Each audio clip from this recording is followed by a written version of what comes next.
Imagine your phone rings. Unknown number. You pick up, and suddenly you hear this frantic voice. Sounds just like your grandchild saying they're in trouble. Arrested, maybe worse. Yeah, needing money right now. Exactly. It happened to a woman named Marilyn Crawford. She almost sent $9,000 thinking her grandson was locked up. Terrifying. And that other case, Jennifer DiStefano. Oh, yeah. $1 million ransom demand for her daughter. It sounded exactly like her. Just gut-wrenching. Thankfully, they both figured it out. They did. Incredibly lucky. But that first hit, that panic, it feels completely real.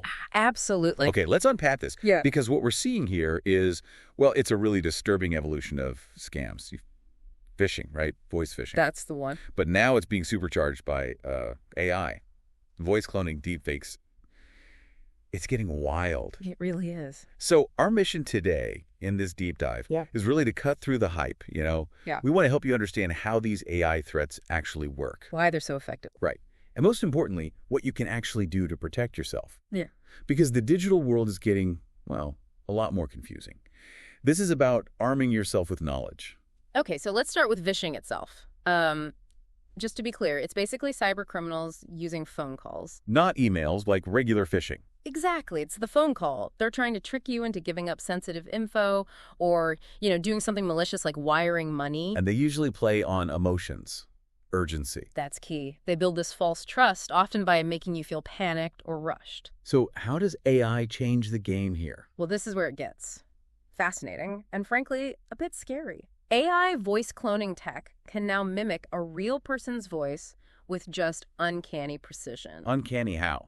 Like really identical? Disturbingly so. Mm-hmm. Attackers can generate voice messages that sound exactly like your son, your boss, a government official, whoever they need to be. Wow. And get this, sometimes just 1 minute of someone's voice is enough to create really persuasive, human-sounding audio. 1 minute, that's it. Sometimes even less. Some tools are claiming an 85% voice match with only 3 seconds of audio. 3 seconds? Yeah. That's nothing. That feels almost impossible to defend against. It's incredibly sophisticated. But is this tech only in the hands of, spy agencies? Or can regular criminals get it? How easy is it to actually use? Yeah, that's a really important point. It's not just high-level stuff anymore. McAfee Labs did some research. Oh, yeah. What'd they find? They found over a dozen AI voice cloning tools just freely available online. Free, and apparently needing only, a basic level of skill to use. It really lowers the bar. So almost anyone could potentially try this. Unfortunately, yes. It puts this really powerful deceptive tech into way more hands. Okay, so the tools are out there. But where are they getting the voices? Where does the source material come from? Well, think about how much of our voice is already online. Like social media, videos, reels. Exactly. Videos, reels, maybe podcasts you've been on, recorded work meetings, even voicemails if systems get hacked. So stuff we share without even thinking about it. Precisely. We're often unknowingly providing the raw material they need. Okay, so they have the tools, they have the voice data. What kind of tactics do they use then? You mentioned urgency and fear? Yeah, they lean heavily on that, like those examples you gave, Marilyn and Jennifer, that immediate panic, short circuits, rational thought. Right. So they might pretend to be the IRS, Social Security, your bank, saying you owe money or your account's frozen, needs immediate action. Standard scam stuff, but with a twist. Right. But the really devastating ones are the family emergencies, the fake accident, the arrest, the kidnapping. And hearing that familiar voice just sells it. It adds this deeply unsettling layer of authenticity, makes it incredibly hard to question in the moment. And beyond just the scam itself, what does this do to our sense of trust? If you can't believe your own ears. That's a huge consequence. Right. This is where it gets really interesting, or maybe worrying. How so? Well, deepfakes, the voice cloning included, they don't just enable scams. They fundamentally scramble our understanding of what's real. Because you can't tell fact from fiction anymore. Exactly. It exploits our natural tendency to trust what we see and hear. It undermines the very idea of reliable digital evidence. It's this slow erosion of, reality. That makes total sense. Right. And then the flip side is you start doubting everything, right? Even the real stuff. Precisely. You become more skeptical of all audio, all video. Like that McAfee study finding trust in social media is plummeting. Yeah, 32% of adults saying their trust is lower than ever. It's not just about the fakes, it's about losing faith in the genuine article too. That has really broad implications. The financial hit from this is just mind-boggling sometimes. It really is. You hear about that organization, I think it was in Hong Kong, lost over $200 million, all because someone believed a cloned voice. Yeah, impersonating a senior executive, authorizing transfers, it shows the scale this can reach. And that McAfee study, again, 1 in 10 people getting one of these AI clone messages. And 77% of those people actually lost money. 77%. How much are we talking usually? Well, for about 36% of victims, it was between $500 and $3,000. But for 7%, it was much higher, between $5,000 and $15,000. That's significant money for most people. Absolutely. And then you have the grandparent scams we talked about, that $9,000 near miss, the fake $1 million ransom. It's brutal. And the overall numbers are stark. The U.S. lost, $2.7 billion just to imposter scams in 2023. Yep. And the FBI got over 880,000 cybercrime complaints last year, a record high. So it's not just a few isolated incidents. Not at all. And AI voice spoofing isn't just for that initial call either. It's used at different stages of an attack. Like how? Well, for getting initial access, they might impersonate someone from IT support or a colleague, maybe an executive. To get passwords or access. Exactly. Get you to reveal info, click a bad link, download malware, maybe even authorize a remote connection or a fund transfer. The familiar voice just makes it seem legitimate. And what about bypassing security, like Voice ID? That's a major concern.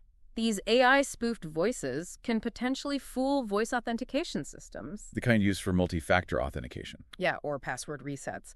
Voice biometrics are actually seen as one of the more vulnerable biometric types now. Why is that? Because they often struggle to confirm liveness. Liveness. Verifying it's a real, live human speaking right now, not just a recording or an AI synthesis. They're very susceptible to spoofing. Okay. Plus, attackers can use it to move around inside a network.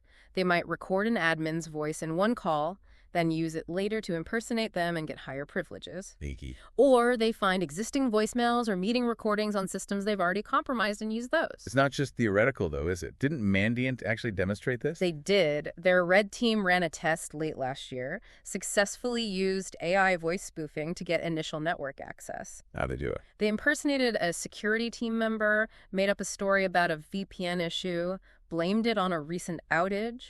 Plausible deniability. Right. And they trick a real security admin into downloading and running malware on their own machine. Wow.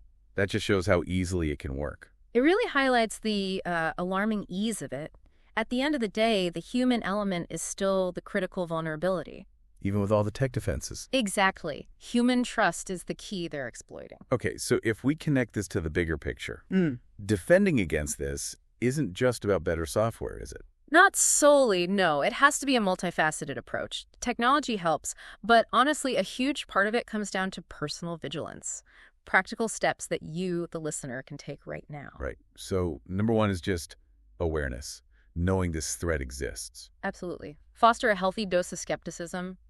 Be wary of calls that seem urgent, unusual, or just out of character, especially if they're asking for money or sensitive info. And don't be afraid to just hang up. Please do. Empower yourself to hang up. You don't owe them anything. Report suspicious calls. Okay, skepticism first. Then what? Source verification. This is so crucial for you. If a call feels even slightly off, Hang up? hang up, and then call back. Using a number you know is legitimate. Look it up on an official website. Use a number from your contacts. Never, ever use a number the caller gave you. Makes sense.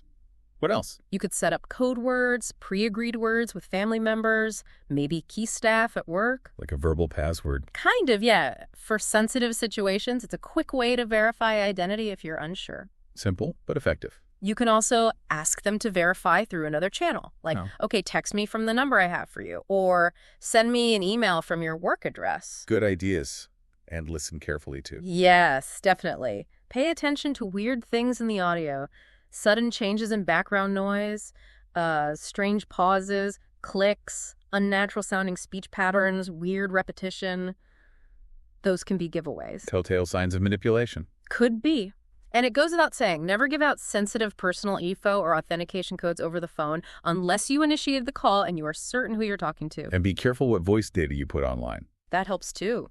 Maybe lock down social media profiles to friends and family. And honestly, just let unknown numbers go to voicemail sometimes. Gives you breathing room. Exactly. You can listen to the message later, evaluate it without being pressured in real time. So personal vigilance is huge. But what about tech solutions? Anything happening there? There is work being done. Things like digital watermarking for audio, research into real-time deepfake detection. It's progressing. But it's not foolproof yet. No, often the detection tech lags behind the creation tech. And relying just on human judgment to spot these, it's really not enough. We're just not consistently good at it. So policy has a role too. Regulations. This raises an important question, yeah. We absolutely need responsible AI development, clear global rules, ethical guidelines to deter misuse, make sure there are consequences. And public awareness campaigns, like the FBI's Think Before You Post. Crucial. Plus, partnerships between government and the private sector to build better defenses. It really needs everyone working together. So the core challenge is pretty clear. AI is making this kind of crime easier, cheaper, and way harder to spot. Undeniably, it's shaking our fundamental trust in what we hear digitally, blurring those lines between real and fake. The tough problem. It is. And while technology will keep evolving on both sides, defense and attack, ultimately, like we said, the human element remains the critical vulnerability. Our own judgment, our own skepticism. Exactly. Your vigilance, your willingness to question, to verify, those are incredibly powerful defenses against this kind of deception. So what does this all mean for you, listening right now? In a world where AI can mimic reality so effectively, how will you personally make sure that what you're seeing and hearing is actually real? What steps are you going to take to protect yourself and your interactions? Something to really think about.